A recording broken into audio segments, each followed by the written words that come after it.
آقا علیہ الصلوۃ والسلام دی بارگاہ صحابی حاضر ہویا، یا رسول اللہ وضو کرنا، مسجد جا کے نماز پڑھنا، لیکن دل نہیں لگتا۔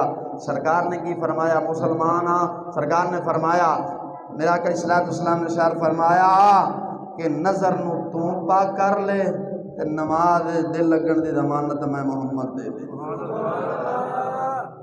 ساڈا ہی نماز دے دل نہیں لگتا، ساڈی نظراں ہی گندیاں نے۔ انج نہیں، سب تو گندی نظر تو موبائل تے پیندی ہے، چلا رہے ہیں، ٹک ٹک کر رہے ہیں، اتنے آیا تھلے نال ہی ننگی کڑی آ گئی، نظر تو اتنے ہی گندی ہوگی تو مویا سر نماز دل لگنا۔ وہ جو ہے وہ گل غلط ہے نہیں ہیں؟ انگریز نے 200 سال محنت کی، انہیں بیان دیتا ہے، میں کہ مسلمانوں نے بدلنا نہ گمراہ کرا تے کنج کرا، انہیں پھر انہوں نے کہا 200 سال اساں بہ کے سوچ کے پھر ٹیکنالوجی کٹی۔ نظر تو اتوں ہی گندی کر بیٹھے، نظر تو موبائل سے گندی ہو گئی تو مویا سر مسیح آنے کا دل کرنا ہے۔